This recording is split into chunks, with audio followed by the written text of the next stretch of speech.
ఏపీలో ఎండలు మండిపోతున్నాయి. ప్రజలు బయటికి రావాలంటేనే భయపడిపోతున్నారు. రాష్ట్ర వ్యాప్తంగా వాతావరణం సమ్మర్ని తలపిస్తోంది. మరోవైపు సాయంత్రానికి ఉష్ణోగ్రతలు తగ్గి మోస్తరు వర్షాలు కురుస్తున్నాయి. ఇతర రాష్ట్రాల్లో వానలు కురుస్తుంటే ఇక్కడ మాత్రం భానుడు భగభగ మండుతున్నాడు. రుతుపవనాలు మందగించడమే దీనికి కారణమని, రాగల 3 రోజులు ఇదే పరిస్థితి కొనసాగుతుందని వాతావరణ శాఖ నిపుణులంటున్నారు. ఏపీలో వెదర్ పరిస్థితిపై మా ప్రతినిధి జార్జ్ పూర్తి వివరాలు అందిస్తారు. రాష్ట్రంలో వింత వాతావరణం నెలకొంది. పగటిపూట అమాంతంగా ఉష్ణోగ్రతలు పెరుగుతున్నాయి. మరికొన్ని చోట్ల చెదురుమదురు వర్షాలనేవి కురుస్తూ ఉన్నాయి. ముఖ్యంగా దీనికి గల కారణాలు చూసుకున్నట్లయితే గనక రాష్ట్ర వ్యాప్తంగా కూడా రుతుపవనాలు నెమ్మదించాయి. ఈ నేపథ్యంలోనే వర్షాలు సైతం కూడా తక్కువగా కురుస్తూ ఉండడంతో వర్షపాతం అనేది బాగా తక్కువైంది. ఈ నేపథ్యంలో పగటిపూట ఉష్ణోగ్రతలు అనేవి అమాంతంగా పెరిగిపోతూ ఉన్నాయి. ఇదే పరిస్థితి రాగల 3 రోజుల వరకు కూడా కొనసాగే అవకాశం ఉందని వాతావరణ శాఖ హెచ్చరిస్తూ ఉంది. గత 10 ఏళ్లలో ఎన్నడూ లేని విధంగా దాదాపుగా 25% తక్కువ వర్షపాతం అనేది రాష్ట్రంలో నమోదైనట్లు వాతావరణ నిపుణులైతే చెబుతూ ఉన్నారు.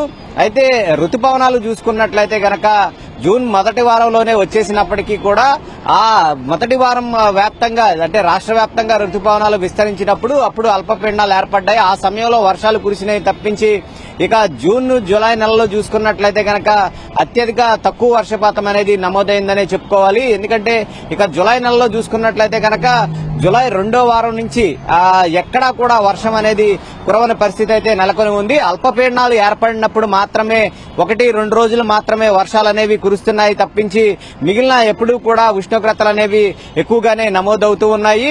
అంటే సమ్మర్ లో ఏ విధంగా అయితే ఉష్ణోగ్రతలు నమోదవుతాయో దాదాపుగా 40 నుంచి 45 అలాగే 46-47 డిగ్రీల ఉష్ణోగ్రతలు ఏ విధంగా నమోదవుతాయో ఇప్పుడు చూసుకున్నట్లయితే గనక పరిస్థితి ఆ విధంగానే ఉంది. దాదాపుగా ఉష్ణోగ్రతలు అనేవి చూసుకున్నట్లయితే గనక 40 డిగ్రీల వరకు కూడా రాష్ట్రంలో కొన్ని ప్రాంతాల్లో నమోదవుతున్నాయి. మిగిలిన ప్రాంతాల్లో చూసుకున్నట్లయితే గనక దాదాపుగా 36 నుంచి 37 డిగ్రీల ఉష్ణోగ్రతలు అనేవి నమోదవుతున్న పరిస్థితి అయితే నెలకొని ఉంది.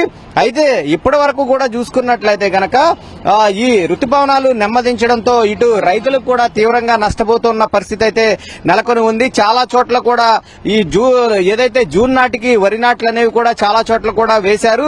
ఈ క్రమంలో ఈ వర్షాలు అనేవి తగ్గుముఖం పట్టడంతో ఆ పంటల సైతం కూడా ఎండిపోతూ ఉన్న పరిస్థితి అయితే రాష్ట్ర వ్యాప్తంగా నెలకొని ఉంది. ఒకసారి చూసుకున్నట్లయితే గనక చాలా చోట్ల రోడ్లు కూడా ఖాళీగానే దర్శనమిస్తూ ఉన్న పరిస్థితి కనిపిస్తుంది. జనాలు సైతం కూడా బయటికి రావాలంటే భయపడిపోతూ ఉన్నారు. సమ్మర్ వాతావరణం ఏ విధంగా ఉంటుందో అదే విధమైన వాతావరణం అయితే రాష్ట్రంలో తలపిస్తూ ఉంది.